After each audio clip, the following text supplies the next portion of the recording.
오늘의 플러스, 다채로운 나라 칠레에 대해 알아봅니다. 서울대 아시아연구소 개건 연구원이자 칠레 카톨릭대 협력교수인 민원정 교수님 모셨습니다. 어서 오세요. 안녕하세요. 예, 교수님.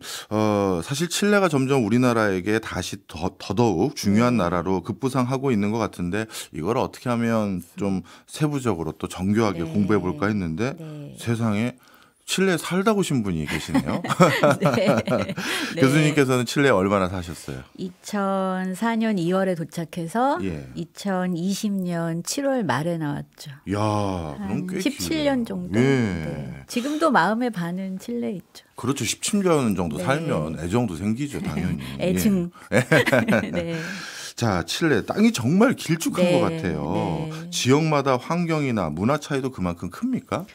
위도 30도에서 70도에 걸쳐 있기 때문에 정말 길죠. 예. 그리고 남반구잖아요. 예. 한여름에 크리스마스죠. 이번 크리스마스에 수도 산티아고가 39도를 기록했다고 합니다. 와. 네, 그런데 우리는 북쪽이 추운 이미지라면 칠레는 북쪽으로 갈수록 적도에 가까워지니까 북쪽으로 갈수록 따뜻한 곳.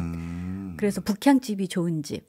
또 남쪽으로 갈수록 비가 많이 오고 추운 곳. 그래서 칠레의 기후가 이렇다라고 말하기가 힘들죠. 예, 기후도 다르고 또 자원, 농업, 산업, 지역마다 다 다르죠. 그러면 칠레도 일종의 연방 형태의 국가인가요? 아니요. 네, 우리나라와 같은 공화국이고 입법, 사법, 행정 되어 있습니다. 그렇군요. 네. 저 칠레 제일 그럼 남단 끝으로 가면요, 약간 춥다라는 그런 엄청 춥죠. 네. 남극 기후 가깝다 이렇게 봐도 되나요? 남극까지는 아니지만 비가 많이 오고 장작도 많이 떼고 눈이 오고. 또 수도 산티아고에서는 올해 이제 이상 기온으로 눈이 왔는데 평소에는 눈이 안 오고 또 북쪽으로 가면 사막 기후고 그렇습니다. 전혀 다르네요, 진짜. 전혀 다르죠. 네. 자, 그런 칠레 아마 초반에는 남미 여러 나라들처럼 강대국의 정복도 당했을 것 같고 그런 여러 문화적 배경이 있었을 것 같은데 어땠습니까? 라틴 아메리카, 중남미에 브라질은 포르투갈의 지배를 받았고 또 카리브해 지역은 뭐 스페인과 포르투갈, 뭐 프랑스, 영국 여러 나라의 지배를 받았고 네덜란드 포함. 그러나 이제 그 외의 국가들은 대부분 스페인의 지배를 받았죠. 그래서 1810년에 독립을 선언할 때까지 칠레도 스페인의 지배를 받았습니다. 그렇군요. 그 뒤에는 바로 독립한 건가요? 아니면 여기도 좀 우여곡절이 있었나요? 중남미 독립의 연도는 독립을 선언한 시기, 독립전쟁 시기, 완전한 독립을 이룬 시기 몇십 년에 걸쳐서 주로 1800년대 초부터 1800년대 중순까지 해서 계속되고 칠레의 경우에는 1810년 독립을 선언한 시기를 이제 독립이라고 자국에서 인정하고 있습니다. 그렇군요. 다른 중남미 국가들과도 좀 다른 행보인 것 같아서 가보면 분위기가 다르다 이런 느낌이 많이 있어요. 가보셨어요? 예, 한 번 딱 가봤습니다. 근데 이민자들은 좀 많이 왔습니까? 예를 들어서 아르헨티나 같은 경우는 백인 비중이 높은 거잖아요. 많고. 그렇죠. 여긴 어떻습니까?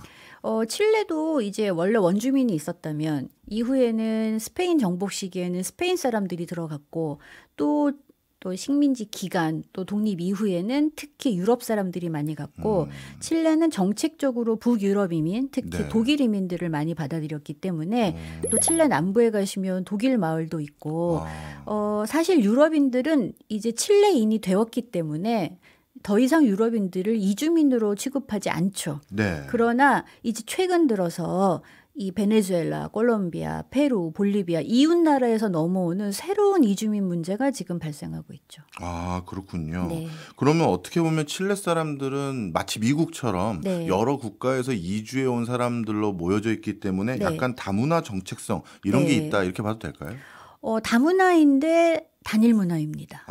또 다문화인데 단일 문화고요? 왜냐하면 독립 이후에 중남미 대부분의 국가들은 유럽 지향적인 정체성을 꿈꾸고 또 지향했고 노력을 했는데 칠레나 아르헨티나 같이 원주민의 비율이 높지 않고 또 마야, 이스텍, 잉카 같은 원주민 큰 문명이 없었던 지역에서는 그런 유럽 정체성을 이민자로 형성하기가 비교적 수월했죠. 그래서 칠레는 정책적으로 특히 독일, 스위스 등 이런 게르만족들을 많이 받아들여서 조금 더 스페인보다 백인 국가, 조금 더 발전하는 나라 그런 나라를 꿈꿨는데 이미 그들은 몇백 년에 걸쳐서 칠레에 살면서 칠레 사람이잖아요. 그렇기 때문에 그들을 다문화로 보진 않았어요. 네. 칠레 자체가 우리들은 웨스터너라고 생각할 정도의 정체성을 교육적으로 당시 예. 언론에서부터 그래서 칠레에서는 그 메스티소라는 말이 쓰이지 않습니다. 그렇군요. 네, 칠레 인구 센서스도 자기들이 내가 인정하는 인종 구분을 하면 사람들이 나는 백인이다. 백인의 피가 조금이라도 더 있으면 나는 백인이다라고 인식을 하고 있고 네. 그런 영향이 있는 상태에서 이제 최근 들어서 베네수엘라가 시끌시끌하고 네. 또 지금 트럼프가 당선돼서 베네수엘라 사람들이 지금 베네수엘라뿐만 아니라 지금 트럼프와 마두로가 동시에 겹치면서 점점 더 많은 사람들이 중남미 내에서 이동을 할 테고 그러면 그래도 중남미에서 가장 안정된 칠레로 몰려들 것이기 때문에 네. 지금 이 문제는 상당히 심각합니다. 그렇군요. 네. 어찌 보면 그 칠레에 오래전부터 정착했던 이주민들과 네. 새로 이주해 오는 사람들 간의 갈등 정도가 있다. 이렇게 보면 되겠네요. 네, 저도 칠레 2004년에 갔을 때는 예. 칠레가 다문화 국가라는 생각을 많이 하지 못했는데 예. 이제 최근 몇 년에는 정말 칠레가 다문화 사회 같네라는 인상을 받을 정도예요. 예. 네. 중남미 국가들 중에서는 아시아계 일본이나 한국이 이주한 숫자들도 또 적지 않은 나라가 있는데 칠레는 어때요? 굉장히 적죠. 네, 뭐 브라질이나 뭐 아르헨티나 같이 또 페루는 뭐 니케이가 아주 자리를 예. 잡을 정도고 후지모리 대통령이 나올 정도지만 칠레의 경우에는 퍼센테이지에도 안 나와요. 네, 그 그게 정도예요? 이제 우리가 보기에도 아시아인이 제법 이민을 많이 간 것 같은 브라질, 아르헨티나, 페루도 네. 인구 통계에서 아시아인의 통계는 0.00% 정도입니다. 네, 단위가. 네.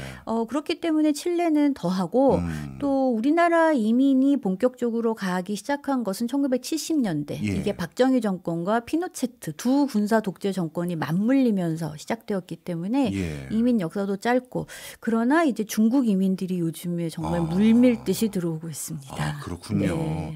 칠레에도 최근에는 어떻게 보면 구성원들에 대한 문화적인 정체성에 큰 변화들이 있는 상황이네요. 네. 근데 이것도 한번 여쭤볼게요. 네. 통상적으로 우리 아시아계가 많이 이주하고 있는 지역들을 보면 네.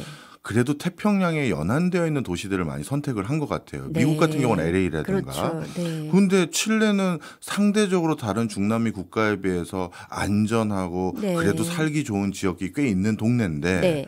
왜 태평양에 가까운 칠레 놔두고 아르헨티나나 뭐 브라질 이런 쪽으로 갔다는 건 칠레에서 못 들어오게 하는 뭐 그런 요인은 없었나요? 중남미가 참 재밌는 곳인데 예. 늘 중남미는 떠오르는 중남미죠. 네. 네, 시작에서도 말씀하셨듯이 우리에게 필요한 곳인데 이제 한국에서는 너무 멀다. 뭔가 접근하기 어렵다라고 생각을 하시잖아요. 네. 우리나라에서 대한민국 정부 수립 이후에 최초로 공식적인 이민이 간 곳이 또 중남미입니다. 그렇군요. 네, 이제 이게 일본의 이민 정책을 모방했는데 네. 결과는 너무 다르죠. 예. 일본 사람들은 정착을 했고 이 중남미에 가신 경우에는 농업 이민에 실패한 경우도 많고 적응을 못하신 경우도 많고 그때 정부에서 사람들을 보낸 곳이 브라질이기 때문에 네. 처음에 브라질에 많이 갔고 물론 그 이전에 보면 뭐 일제시대 말기에 애니깽 멕시코나 쿠바로 간 노동자들이 있었고 또 한국 정부에서 브라질과 아르헨티나를 중심으로 많이 사람들을 보냈기 때문에 거기에 갔고 예. 칠레의 경우에는 뭐 아옌데 정권까지 이민자들을 그렇게 적극적으로 유럽 이민들이 다 들어온 다음에는 그렇게 외부 문화에 포용적이지 않았기 때문에 네. 적극적이지 않았으나 이제 피노체트 정권이 들어서면서 예. 적극적으로 투자 이민을 받아들이죠. 그래서 이제 한국 이민도 가게 되었고 네. 또 칠레 사람들 자체가 대부분이 그렇게 나라가 긴데도 불구하고 인구의 한 3분의 1 이상이 수도 산티아고에 모여 살기 때문에 예. 한국 이민들도 대부분 이제 그곳에서 살고 또 그렇죠. 네. 네, 그렇군요. 원래 이렇게 국토가 큰 나라들은 통상적으로 국토를 개발하는 데 필요한 인력을 수급받기 위해서 그렇죠. 호주도 캐나다도 네. 이민을 적극적으로 장려하는데 네. 칠레는 뭐 풍족해서 그런지 이민이 별로 필요 없나 봐요. 식민 지식이 농업부터 우리가 봐야 할 것 같아요. 예. 우리가 흔히 중남미 생각하시면 뭐 커피 플랜테이션, 바나나 플랜테이션 뭔가 단일 작물을 생각하시는데 네. 칠레나 아르헨티나는 그런 게 없죠. 이 중남미 식민지 시대, 스페인 식민지 시대에 뭐 encomienda, repartimiento, hacienda 여러 이제 뭐 농업에서 어떻게 원주민 인디오 노동력을 흡수하고 관리할 것인가. 네. 또 원주민 인디오 노동력이 감소하면서는 아프리카 흑인 노예들을 데려올 것인가. 또 그런 애니깽 같은 영화가 나올 수 있었던 이유도 당시에 이제 원주민 인디오 노동력이 감소하면서 아시아에서 필리핀을 통해서 차이니스 쿨리스라고 하는 네. 거의 노예에 가까운 노동자들을 데려간다거나 했는데 이 칠레나 아르헨티나는 농업 구조 자체가 그런 대규모 플랜테이션이 필요가 없고 또 할 수도 없었어요. 예. 칠레 경우에는 지형이 너무 다양하고 각각의 산업이 있기 때문에 또 그 당시에 광산은 페루와 볼리비아 영토였기 때문에 그렇게 노동력이 필요하지 않았고 예. 아르헨티나 경우에는 대평원에서 소가 자라고 있고 그냥 밀이 자라는데 굳이 맞아요. 노동력이 그러니까 이게 식민 시기부터 농업과 산업이 발달한 영향이 있어서 외부 노동력이 많이 필요하지 않았죠. 네. 그랬군요. 네. 그렇다면 지금 이제 초기에 어떻게 보면 새로 중남미의 그 국가가 들어선 거니까 네, 네. 칠레를 이해하기 위해서 어떤 문화적 정체성이 있을까 쭉 여쭤본 건데 네. 정리하면 이렇겠네요. 네. 초기 유럽인들이 만들어낸 문화가 중심이 돼서 여태까지 그렇죠. 흘러왔다. 네. 그렇다면 그 뒤에 여러 문화가 유입됐다 하더라도 네. 뭐 칠레만의 아주 독자적이고 네. 이런 문화는 없다고 봐도 되나요? 그게 늘 고민이죠. 너무 정확한 지적을 해주셨는데 유럽적인 정체성이라고 하는 동시에 네. 정체성의 부재가 늘 고민이고 늘 독립기념일 즈음이 되면 그러한 관련된 칼럼이나 다큐멘터리가 많이 나와요. 그래서 어떻게 보면 대학의 의미가 네. 앞으로 사회가 필요로 하는 인재를 양성하는 것 이외에도 네. 어떻게 국가 정체성을 형성할 것인가가 늘 고민이죠. 왜냐하면 유럽 정체성을 지향하고 꿈꿔왔고 그렇게 노력해왔지만 유럽은 아니죠. 예. 그럼에도 불구하고 또 칠레를 인디오 문화 정체성으로 정의할 수도 없어요. 예. 또 그렇기 때문에 늘 그런 고민을 하고 있고 칠레인의 정체성이라는 게 늘 화두죠. 네. 우리나라도요 사실 조금 네. 세대가 바뀌어가면서 네. 국가관 그리고 한국인의 정체성도 조금씩 바뀌어가잖아요. 네, 네. 칠레 젊은 세대들의 생각은 어떻습니까? 저는 이제 칠레에서 그 스페인어권 화자들의 케이팝 또는 일본 만화 예. 뭐 이런 오타쿠 문화 수영 연구를 했기 때문에 예. 그런 젊은이들 인터뷰를 많이 해봤는데 어떤 모순되는 인터뷰 중에 재미있는 것 중에 하나가 한 학생이 그렇게 말했어요. Nosotros los occidentales, 네. occidentalizamos la cultura occidental. 우리 서양인들은 예. 서양 문화를 서양화한다, 서구화한다. 그러니까 칠레 사람들은 외부 문화를 받아들여서 예. 우리 것으로 만든다는 것을 웨스터나이즈 계속해서 반복하는. 우리가 서구 문화를 받아들여서 서구화한다는 것 자체가 말이 안 되잖아요. 예. 그러니까 자기 모순이죠. 자기들을 서구인으로 인식하면서도 문화적으로 그러나 서구가 아니라는 것을 동시에 인식하고 있죠. 예. 네. 야, 점점 더 흥미롭고 어려워지는데 그러면 이렇게도 여쭤볼게요. 네. 물론 정권에 따라서도 달라질 수도 있고 개인차도 당연히 있겠습니다만 네. 칠레는 미국에 대해서는 어떻습니까? 예를 들어서 우리 콜롬비아 그러면 뭐 쿠바 네. 그러면 전통적인 반미 국가 뭐 이렇게 분류했던 것처럼 네, 네. 그것도 궁금하고 네. 아시아 쪽에서는 네. 또 어떻게 생각하는지도 궁금하네요.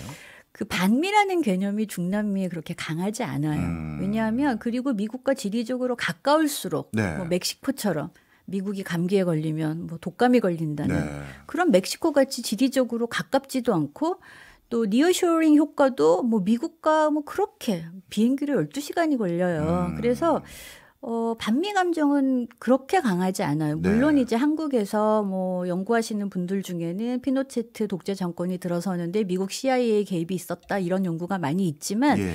칠레 사람들이 그런 문제를 그렇게 심각하게 논의하지도 않고 예.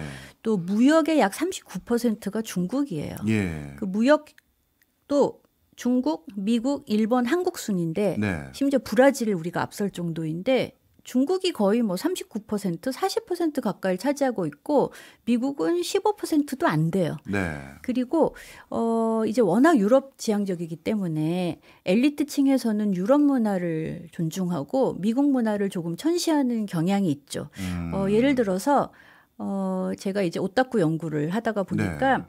처음에 이제 미국 문화가 막 물밀듯이 들어올 때 예. 전세적인 것이었잖아요. 예. 이제 그럴 때 이제 많은 학자들이 이런 미국의 문화가 천박하고 또 아이들에게 굉장히 폭력성이라든가 뭐 섹슈얼하다든가 많으니까 우리에게 나쁜 영향을 준다. 그래서 양키 문화라고 깔보는 경향이 네. 있었어요. 그런데 이제 그것도 미국 문화도 어느새 칠레 문화의 한 부분이 되었죠. 예. 또 우리보다 앞서서 일본 문화, 일본 만화가 들어가는 1990년대 그때에는 또 일본 만화의 폭력성을 지적하면서 학부모 단체에서 또 교사 단체에서 학생들로 하여금 일본 만화를 보기에 못 보게 하자라는 뭐 운동이 일일 정도로. 그러나 네. 이미 이제 일본 문화도 많이 스며들었고 어떻게 보면 젊은 세대들은 무언가 칠레를 변혁시키고 싶은 동시에 아직도 그들도 어떤 피부색에 따른 그런 계층 개념이 있기 때문에 그 틈을 파고들고 이제 한류도 들어가는 거죠. 네. 어떻게 보면 우리나라랑도 더 비슷하네. 우리나라도 외국 어떤 문화들을 다 수용해서 네. 가끔 외국 관료분들이나 이런 분들 한국에 오시면 놀라워하는 게 네. 성당과 교회와 절이 같이 있는 야 이거 대단하다라고 하는데 한국은 종교적으로 네, 그렇죠. 그렇긴 하죠. 네. 그리고 뭐 다른 문화도 우리 잘 받아들이니까요. 네. 일본 문화도 왔다가 또 네. 홍콩 영화 뭐 미국도 마찬가지고 네. 칠레도 그런 면이 있다면 우리 케이팝이나 이런 것도 거기서 인기 많습니까? 인기 많죠. 어. 인기 많고 제가 어떤 논문에서 샤이 컨페션이라는 말을 했는데 예. 이제 제가 연구의 흐름을 한 10여 년 정도를 팬들을 인터뷰해 보면 초기에는 약간 거부하는 그런 경향도 있고 네. 또 좋아하지만 숨기는 경향도 있는데 제가 올해 7월에 잠깐 칠레를 다녀왔는데 요즘 젊은 세대들은 많이 다르고 또 코로나 이후에 굉장히 변화가 크죠. 그래요. 예, 그리고 칠레에서는 어떤 서구 문화가 일상생활에 녹아 있어요. 예. 그래서 뭐 온세라는 티타임은 영국식이고 독일식 후헨 또 독일식 사우크라우트가 축그릇 그래서 그냥 늘상 먹을 수 있는 네. 그냥 음식과 생활 문화에서 유럽 문화가 이태리 문화 조금 네. 독일 문화 조금 영국 문화 조금 스페인 문화 조금 다 녹아 있어요. 예. 네, 그래서 저도 칠레에 오래 살다가 유럽을 가볼 때는 나 이거 이미 아는데. 네. 네, 그렇죠. 네. 예. 칠레가 참 흥미롭네요. 네. 그렇다면 앞으로 우리나라가 이제 네. 칠레랑 해야 될 일이 저는 점점 더 많아지는 것 같아 보이는데 네. 우리 기업들 또는 우리 현지 뭐 교민들뿐만 아니라 새로 이주해서 거기서 일하거나 정착해서 사시는 분들이 네. 상대적으로 다른 나라에 비해서 정착해서 안착하기가 쉽겠는데요. 쉽기도 하고 어렵기도 해요. 왜요? 어려운 건 왜 그런가요? 제가 이제 들은 바로는 예. 연구 조사에서도 이 칠레가 굉장히 투명해요. 네. 요즘에 조금 흐트러지긴 했는데 국가 투명도가 상당히 높았던 나라이고 물론 부정부패가 있어요. 있으나 굉장히 윗선에서 이루어져서 네. 함부로 칠레에서는 경찰들에게 뭐 돈을 쥐어준다거나 큰일 나요. 네, 그래서 이민을 가기도 쉽지 않았다고 합니다. 예. 굉장히 까다로워서 이게 자비로운 듯하면서 까다로운 듯하면서 칠레가 좀 묘한 곳이에요. 예. 그리고 정치 경제적으로는 중남미에서 가장 안정된 곳이죠. 그러니까 저도 여자 혼자서 거기 살 수 있었고 차 없어도 지하철 타고 다닐 수 있었고 예. 그러나 동시에 팍팍해요. 팍팍하다는 건 어떤 의미죠? 세금이 모든 많나요? 것을 법에 따라서. 법에 저도 이제 따라서. 영주권을 받을 때 그 기준이 세금 잘 냈는가. 예. 예, 그런 게 굉장히 까다롭고 또 시스템이 나름 갖춰져서 거버넌스가 돌아가고 예. 또 사람들이 우리가 흔히 생각하는 중남미 사람들과는 조금 달라요. 그렇군요. 네, 뭐 맨날 뭐 노는 것 같고 네. 이렇지만 아니에요. 그런 듯하면서 중남미적인 기질이 있으면서도 뭐랄까 좀 까탈스럽다고 해야 되나? 일본 사람들하고도 비슷해요. 같은 섬 같은 지형을 가지고 있잖아요. 네. 네. 알겠습니다. 들으면 들을수록 아주 흥미로워지네요. 네. 최근 중국이 칠레 여러 경로로 접근도 하고 뭘 많이 하는 것 같아 보입니다. 네. 일단 뭘 하는지도 좀 모니터하신 게 있으신가요? 뭐 최근이 아니에요. 네. 벌써 오래 전부터. 그래요? 네. 뭘 해왔습니까? 중국과 칠레가요? 이제 칠레를 북쪽부터 보면 예. 칠레 북쪽에 광산만 있는 게 아니라 예. 알마 프로젝트라고 해서 예. 세계에서 별을 관측하기에 가장 좋은 지역이 바로 그 아타카마 사막인데 예. 천문학 하시는 분들에게 들은 바로는 그 별을 관측하는 좋은 시간대, 그 스팟을 구입해야 한다고 합니다. 예. 이제 그것도 이미 많이 점유를 했고. 중국이. 네. 그리고 뭐 광산도 그렇고 또 그나마 최근에 이제 코로나 때는 중국 백신이 들어갔잖아요. 예, 이제 물론 제 칠레 친구들이 그 물백신 맞고 효과가 없다라고 불평을 하긴 했음에도 불구하고 그 백신이 가는 비행기에는 백신만 있었던 게 아니다라는 말도 있고 또 차관을 주었을 때 자원을 받을 수 있는 통로도 이미 많이 만들어놨고 또 올해 난 뉴스에서 보면 이제 칠레가 그렇게 나라가 긴데도 불구하고 철도가 그다지 발달하지 못했어요. 예. 왜냐하면 인구의 대부분이 산티아고에 모여 살고 이 칠레 지형이 그렇게 쉽게 뭐 사륜 구동으로 여행할 수 있고 이런 곳이 아니거든요. 남쪽으로 내려가면 굉장히 또 호수도 많고 화산이 있던 거 꼬불꼬불하고 북쪽은 사막 지역이고 또 그렇게 뭐 유통의 문제 또 인구 이동이 많지 않으니까 이게 경제적인 효과가 있나 했는데 지금 중국이 칠레 지하철 7호선도 이제 들어갈 계획이고 예. 또 칠레 각 지역에 철도를 건설한다던가 또 칠레 어느 항구에서 산티아고 수도 산티아고의 시내까지 가는 연결선도 지금 계획 중인데 그렇게 되면 이 칠레 그 산티아고 센트로라고 하는 칠레 시내 그 산티아고 시내에 중국 분들이 사업을 많이 하시거든요. 거기 가게가 많이 있는데 만약에 컨테이너가 항구에서 바로 이제 기차로 산티아고 센트로까지 들어가면 네. 중국 사람들이 장사하기가 굉장히 쉬워지죠. 그렇네요. 네, 그래서 지금 중국은 뭐 그런 정도, 뭐 호텔 또는 뭐 공자 학당, 예. 뭐 정치, 경제, 문화, 교육 다방면에서 이미 오래전부터 투자를 많이 하고 있었죠. 공자 학당까지. 네, 두 군데나 있습니다. 그렇군요. 네. 중국이 이렇게 칠레에 그래도 공을 들이는 듯한 모습은 네. 뭔가 칠레에 원하는 게 있어서 그런 거일 거 아니겠습니까? 자원이죠. 자원이군요. 네. 칠레 자원하면은 우리 리튬이 유명하긴 한데 또 뭐가 네. 많이 있나요? 와인. 와인. 또 남쪽으로 가면 우리 연어 많이 수입하잖아요. 노르웨이 다음으로 연어 수출국이기도 하고 예. 또 그 옛날에는 새똥까지. 새똥은 왜요? 새똥이 이제 그 옛날에 하얀 석유. 아. 네, 그래서 이제 칠레와 페루, 볼리비아가 싸웠던 이유는 그 광산 지역뿐만 아니라 그 해안가에 있는 새똥도 자원이기 때문에 싸웠던 네. 것이고 칠레는 전 국토가 자원이고 또 이제 북반구가 아니고 계절이 반대인 남반구니까 관광 자원. 네. 겨울에는 스키 타러 북반구 사람들이 그렇네. 오고 남쪽에 또레스델파이네 공원에 가면 이제 이스라엘에서는 군대 1년 마치면 예. 그 칠레 또레스델파이네 국립공원 트레킹이 필수 코스래요. 그래요. 네, 거기 트레킹 가시면 이스라엘 남녀를 많이 보실 수 있습니다. 유럽 사람들 뭐 다 거기 트레킹하러 가고 예. 전 국토가 자원이고 중국은 그렇게 이제 특히 광물 자원을 획득할 수 있는 여러 경로를 이미 만들어놨죠. 네. 근데 중남미의 많은 국가들이 예전에 어떻게 보면 식민지 시대의 어떤 뭐랄까요? 네. 과거를 이제 학습한 경험이 있기 때문에 네. 이번에는 우리가 뭐 중동처럼 석유 다 뺏기고 이런 일 안 하려고 그 자원들을 막 국영기업 만들어서 네. 국가가 직접 관리하려고 애를 많이 쓰던데 네. 칠레는 그냥 중국에 털컥 줍니까? 칠레도 물론 이제 국유화 노력을 하지만 예. 이게 칠레뿐만 아니라 모든 중남미 국가의 문제가 일단 이민의 개념이 희박해요. 왜냐하면 그런 칠레 사람들 중에도 유럽 여권을 가지고 있는 사람들이 많아요. 예. 이중국적, 삼중국적 다 허용이 되기 때문에 예. 정체성의 문제가 거기서 나오는 거죠.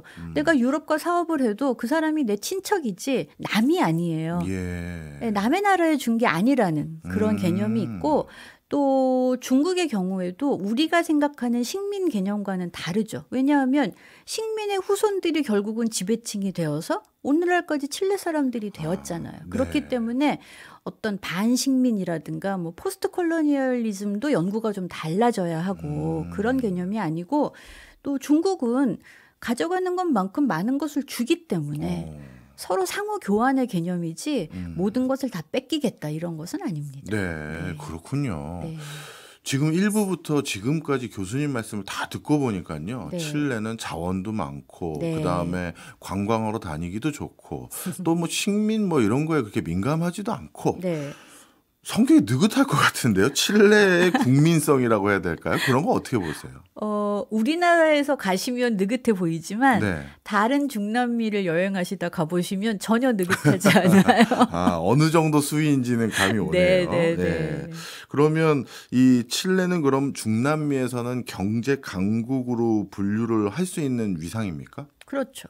네, 중남미에서 뭐 멕시코 다음으로 이제 뭐 남미에서는 처음으로 OECD 가입도 했고 예.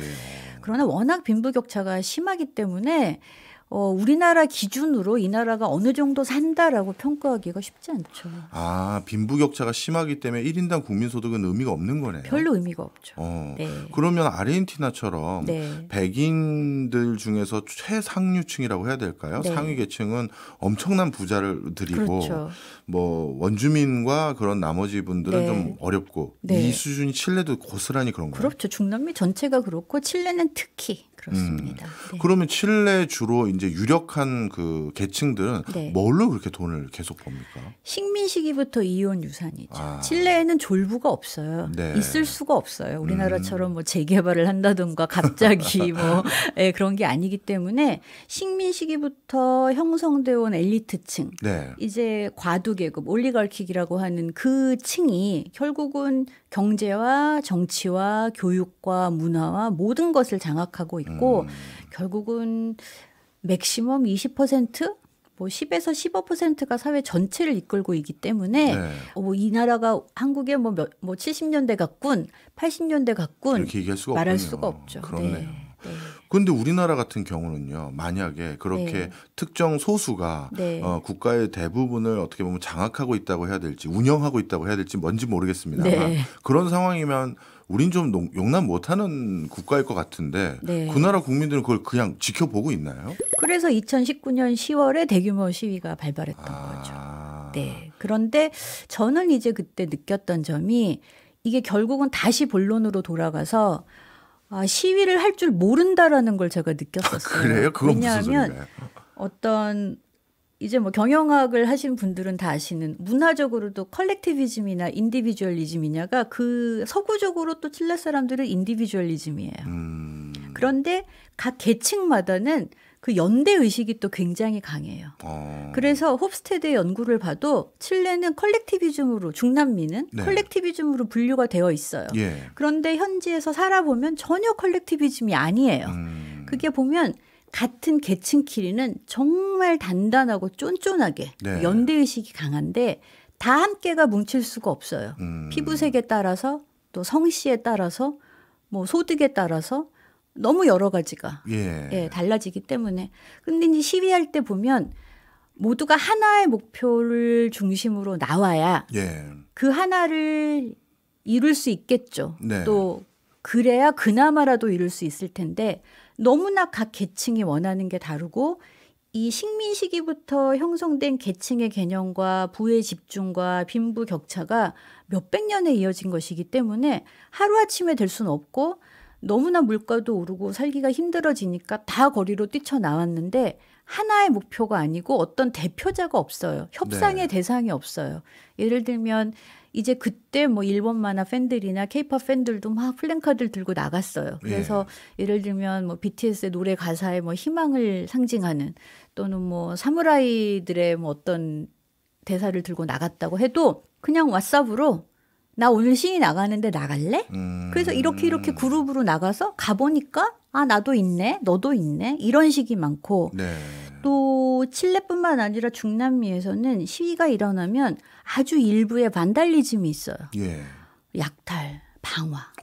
저는 그 일부가 이 시위의 의미를 희석시키는 게 너무 안타까웠어요. 그렇군요. 네. 칠레는 어떻게 보면 서구 사회의 아주 일반적인 흐름인 개인주의적인 것도 있지만 그렇다고 국가주의처럼 모두가 민족주의 성향으로 다 뭉치는 것도 아닌데 계층 뭐 또 나름대로 뭐 인종 이런 걸로 나름대로 분별적인 또 결속은 또 강하다. 사실 인종이라고 할 수도 없죠. 너무 많이 섞였기 때문에 저는 피부색이라고 표현하고 싶어요. 또 피부색만이 아니라 어떤 성씨인가. 돈이 전부가 또 아니고. 네. 네. 근데 뭐 어느 나라나 강경한 사람들은 있어서 칠레도 사람 사는 곳이다 이런 생각도 들긴 그렇죠. 하네요. 네. 예. 자, 그렇다면요. 이런 어떻게 보면 칠레 전반의 학습을 저희가 쭉 한 이유가 네. 요거까지 물어보고 여쭤본 다음에 하는 게 낫겠네요. 네. 주변 국가들과의 국경선에 대한 이슈들 이건 이제 완전히 일단락 됐나요? 일단락 되기도 하고 아니기도 하고. 아, 그래요? 왜냐하면 이제 1800년대 후반에 79년부터 83년까지 볼리비아 페루 연합과 태평양 전쟁을 해서 예.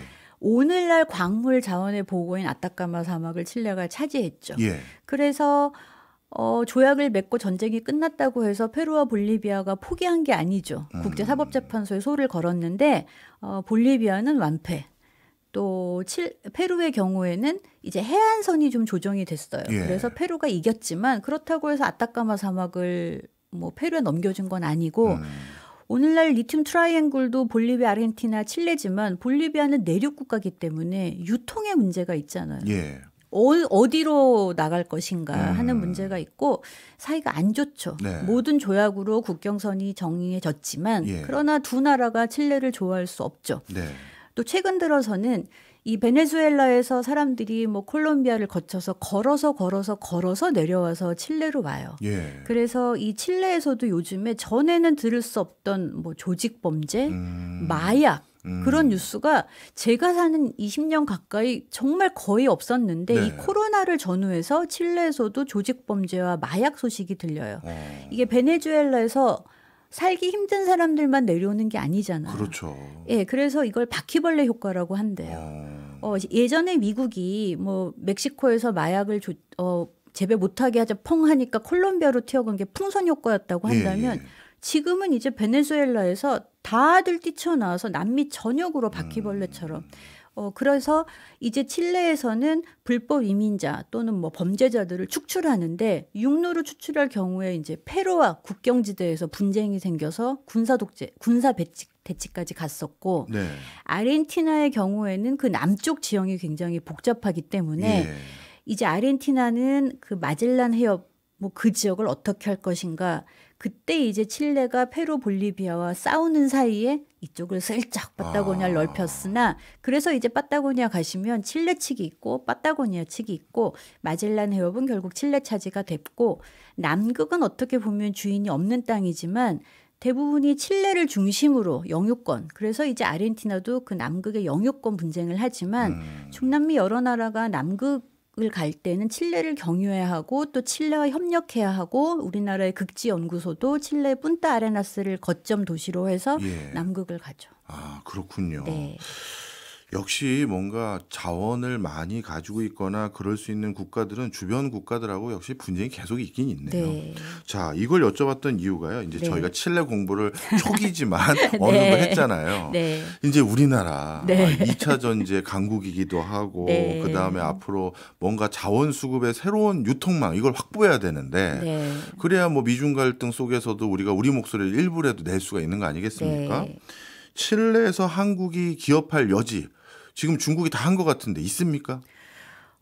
굉장히 어려운 질문이죠. 예. 네, 우리나라 기업들이 많이 나가 있어요. 예. 뭐 예전부터 뭐 삼성, LG 다 나가 있고, 제가 보니까 이게 우리나라가 정부가 또는 또 기업이 어떤 산업에 어떤 자원에 관심을 갖고 있느냐에 따라서 기업 진출도 달라지는 것 같아요. 예. 한때 뭐 태양광 전지가 막 진출을 할 때에는 그런 관련된 기업들이 또 많이 들어왔다가 예. 또 그 전에는 칠레에서 뭐 댐 개발할 때 또 건설 회사가 정말 한국 회사들끼리 경쟁을 할 정도였다고 해요. 예.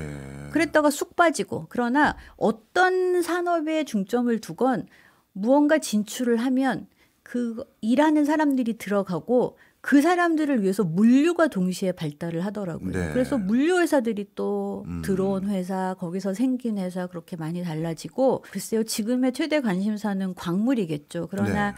이제 칠레의 장점은 그래도 중남미에서 정치 경제적으로 가장 안정되어 있다는 점, 그래서 허브로 사용되고 있다는 점인 동시에 칠레 자국의 인구가 많지 않기 때문에 그래서 자국에서도 제조업을 발달시키지 않은 것도 이유가 있고 한국 기업들이 고민을 많이 해보시면 저는 분명히 있다고 봅니다. 네. 근데 이제 칠레 같이 소수의 계층이 칠레 사회에 많은 의사결정 권한을 가지고 있는 국가들 같은 경우는 네. 미리 어느 국가와 일종의 컨선을 맺었다고 해야 될까요? 네. 그래서 한번 교류 협력이 되면 그 루트가 있다 보니까 잘 바꾸지 않으려는 그렇죠. 경향도 있어요. 근데 중국이 벌써 칠레에 많은 걸 하고 있다고 하니 그 칠레의 가장 그 오피니언 리더들 네. 이분들하고 벌써 중국은 상당히 많은 결탁 아닌 결탁이 있을 것 같고 그럼 일본도 우리가 장난 아닙니다. 아 그래요? 네. 그럼 우리가 들어가서 뭐 크게 할 만한 게 없어 보이는데요. 그 틈을 뚫고 가야죠. 저는 이미 들어가 있으니까 할 게 없다 하는 건 말이 안 되죠. 저는 유럽과 친하는 것도 한 가지 방법이라고 봐요. 왜냐하면 그들 자체가 유럽인이기 때문에 예. 또 유럽과는 굉장히 관계가 긴밀하고 중국과 일본이 들어가 있다고 해서 중국은 그러면 어떻게 들어갔을까요? 처음에. 그렇네요. 그런데 이제 우리는 너무 관심이 좀 없죠. 네, 좀 부족하죠, 아직 관심이. 아직 칠레 관심이 부족하다. 부족하고 또 뭐 이미 걔네들이 다 했는데 뭔데 뭘 거기까지 좀 이런 게 문제가 아닐까요? 네. 네. 오히려 칠레를 우리가 아주 효과적이고 효율적으로 접근하는 거는 유럽과 같이 공략하는 하는 것도 것도 방법일 수 괜찮다. 있겠죠. 네. 네. 알겠습니다. 그러면 네. 칠레와 우리가 이런 상호 우호적인 관계를 맺을 분야는 광물 말고는 또 뭘 꼽으세요? 뭐 태양광 자원이라든가 수자원 개발이라든가 지금 지하철도 계속해서 확장하고 있고 철로도 계속해서 확장하고 있고 이 칠레 남부에 그 칠로에 섬이 있는데 거기 아마 현대건설이 정말 몇 년간에 걸친 협상과 결렬을 반복한 끝에 이제 차카오 다리를 건설 중에 있고 예. 무언가 비집고 들어갈 팀이 있죠. 제가 이 칠레 치안 불안에 대한 어떤 질문을 보고 예. 재미있는 기사를 하나 봤는데 예. 칠레가 지금 베네수엘라 이민들 많이 들어오고 코로나 이후에 나라가 많이 어려워지고 하면서 스마트워치가 그렇게 많이 팔렸대요. 그건 왜 그렇죠? 저도 7월에 가보니까 길에서 약간 휴대폰을 꺼내기가 조심스럽더라고요. 왜냐하면 이 중남미는 다녀보시면 좀 몇 군데 가보셨잖아요. 이렇게 전화하고 있으면 쑥 빼가기도 빼가죠. 하고 하니까 저도 이렇게 사진 찍기가 무서운데 그래서 스마트워치가 네, 그래서 이제 기사에도 스마트워치가 유행하는 이유가 인기, 뭐 테크놀로지의 발달도 있지만 특히 중남미에서는 안전의 문제. 그런데 그 스마트워치에 애플이 가장 많이 팔렸다. 그런데 두 번째가 샤오미였어요. 샤오미예요. 네, 저도 그 기사를 보고 왜 기사에 삼성이 없지? 휴대폰은 삼성이 정말 뭐 압도적인데 저도 기사에 삼성이 안 보여서 좀 놀랐습니다. 네. 정말 우리가 생각한 것보다도 중국은 아주 초기부터 칠레의 중요성을 인식하고 벌써 관심 그리고 성과를 많이 내기 시작했네요. 네. 그런데 이제 우리나라 기업들이요 중남미에 진출해서 이런저런 비즈니스를 하려고 하다가도 그동안 계속 주저하게 되는 가장 큰 이유들을 몇 개 여쭤봤더니 장사 다 했는데 엄청난 하이퍼 인플레이션 등등으로 인해서 다 몇 년 번 거 다 의미 없어졌다 이런 소리들도 많거든요. 네. 칠레는 인플레이션 어떻습니까? 자료에 보면 현재 지금 중남미에서 베네수엘라 인플레이션이 300%를 넘더라고요. 네, 아르헨티나가 130% 되고 칠레는 그렇게까지 높진 않아요. 그래요? 네. 그러나 이제 대신에 브라질이나 뭐 아르헨티나 같이 덩치가 크고 좀 물량이 많이 팔릴 나라들이 인플레이션이 높다는 게 이제 문제죠. 그러면 앞으로 우리나라가 칠레와 조금 유의미한 관계로 계속 무언가를 하려면 뭔가 방법론이 있어야 되잖아요. 현지에서 칠레도 많이 보고 오셨고 뭐 우리나라 상황도 누구보다 잘 아시니까. 잘 몰라요 우리나라 상황을. 그러면 양쪽 상황을 봤었을 때 칠레는 우리가 이렇게 좀 공략해서 좋은 관계로 서로 윈윈하면 좋겠습니다. 좀 권해주실 전략이 있다면. 저는 문화 차이를 인식하는 게 너무 중요하다고 봐요. 어떻게 일반화하지 않고 중남미 사람들은 이래라기보다 또 중남미 각 나라의 특징이 있다는 점을 존중하는 것도 필요하고 또 우리가 공략해야 될 계층이 누구인가, 어떤 물건을 누가 사는가, 어떤 상품, 문화 산업을 포함해서 누가 소비하는가를 보고 계층에 맞는 전략을 세우시는 것도 또 필요하다고 봅니다. 네. 네. 근데 사실 저희가 중진국 이하의 국가를 상대할 때는 어떨 때는 네. 그 나라의 독재자라든가 그 네. 나라의 위정자가 누구면 그 사람이 오케이만 하면 다 들어가기도 하잖아요. 그럼 칠레 같은 경우 그 과도 세력들에게만 우리가 이해관계를 맞춰놓으면 끝나는 거 아닌가요? 덩치가 큰 산업, 광산이라든가 예. 또 칠레는 농업도 그레미알이라고 해서 거의 이제 산업 수준이니까 네. 그럴 때는 계층이 또 그 윗계층이 있지만 예. 예를 들면 케이팝이라든가 아. 뭐 대중문화를 비롯한 또 그런 소비자가 층이 누구인가 이건 또 중하류층의 젊은이들이기도 하고 분명히 하이 엘리트층에도 그런 아시아 대중문화를 소비하는 계층이 숨어 있고 네. 표현을 안 할 뿐이고 그래서 뭔가 국가적인 차이를 인정하고 인식하는 것 또 문화 차이를 인식하는 것 보면 제가 제 책에서도 칠레 사람들은 자신들을 유럽인이라고 생각한다는 부분에 굉장히 많은 분들이 놀라시더라고요. 그래서 보면 그들은 또 그들 나름대로 백인 우월주의가 있는 사람도 있어요. 예. 그러니까 우리는 원주민 인디오라고 생각하는 경향이 있어서 자칫하면 서로가 서로를 무시할 수 있죠. 아, 그렇네요. 네. 제가 오늘 말씀 주신 걸 다 듣고 났더니 교수님 저서에 왜 그런 표현을 썼는지 이제 이해가 됩니다. 놀랍도록 길에서 미치도록 다양한 칠레. 정말 네. 한마디로 우리가 정의 내리기에는 정말 다양성이 있는 네, 국가였다 맞아요. 이런 네. 생각이 듭니다. 네. 오늘 잘 몰랐던 칠레 제대로 한번 배운 것 같고요. 감사합니다. 저희도 주신 저 나침판 이런 거 많이 활용해서 칠레 공부 더 많이 해보도록 네. 하겠습니다. 지금까지 민원정 서울대 아시아연구소 개건연구원이었습니다. 고맙습니다. 감사합니다.